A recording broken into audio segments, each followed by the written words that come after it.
So pretty much what we were hoping to sit you down and talk about. Can you speak up a bit? Oh, look, there is a silver box in the trolley with a hearing aid. Well, thank you. So what we were hoping to talk about was pretty much your entire life. You want to talk about the entire life? I think if you can start, you grew up in Czechoslovakia. Well, I was born in 1921. We lived at the edge of the city of Prague, and so we had a more or less set. It was a good life. Skiing, it was a family outing. I was a chubby child, glasses, the worst pair of skis and worst pair of old-fashioned binding, and I was always struggling at the back. There I also met Tony Sponar when we became friends in February 1948. There was a revolution. It was militia marching through the streets, and I saw almost immediately that I had no future. Tony Sponar, being a free spirit, he also decided he didn't want to live in Czechoslovakia.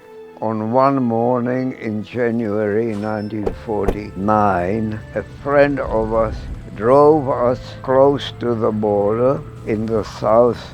We strapped on cross-country skis and pretended to go for an outing. The whole area was already guarded, and there was a lake. On one side was Czechoslovakia, and on the other side was Austria.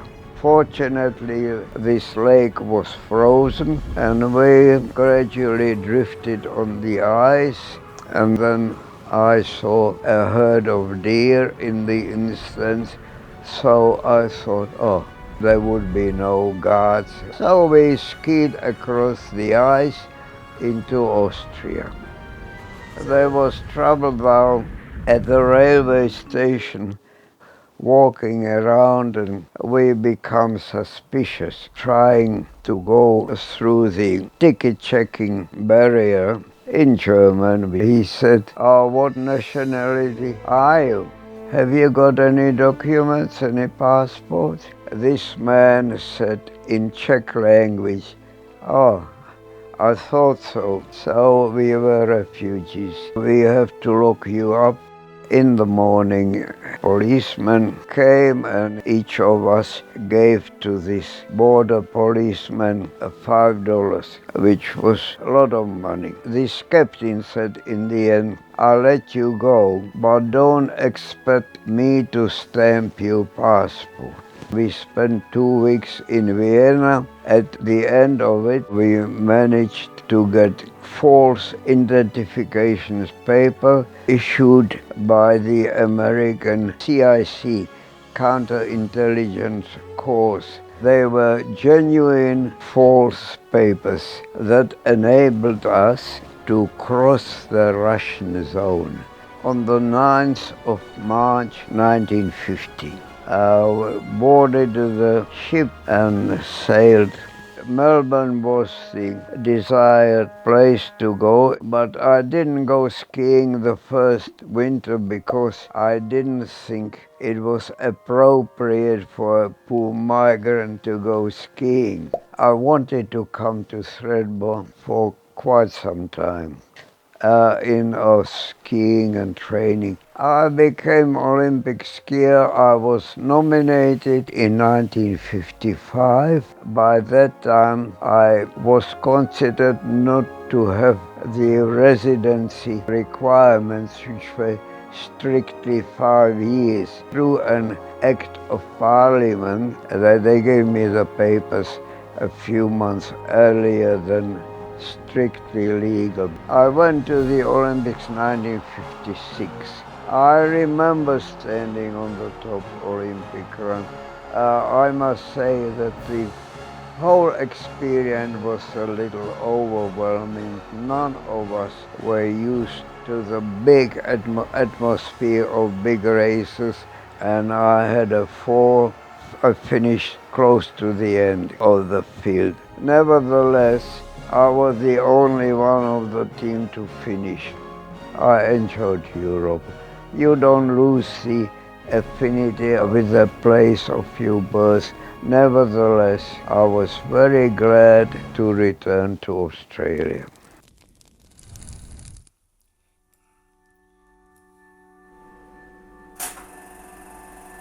Yeah, after the Olympics, it was when the Sasha's Lodge opened, and I had a destination, and I could come, and I drove up here, and I had a ski here.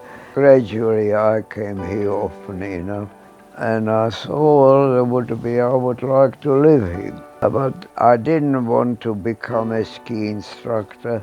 I just didn't, and so there was really nothing to do for me until end of winter 1974. Tony Sponor rang me up and he said, "Oh, you can have a shop here. One of the shop is closing and it would give you a venue to do something."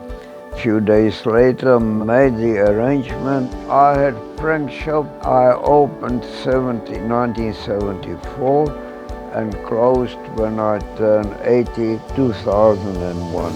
I loved the skiing itself, and I loved the society, the company around. So that was a great attraction, and like with many things in life, you get used to it. You get used.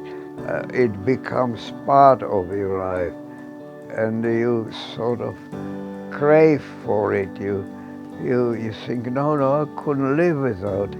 Of course, you can live without it, but that's the psychology originally. The motto of my younger days was work hard, live healthy life, be sort of adventurous, don't be afraid to take some risky situations, go through them and try to do it for yourself.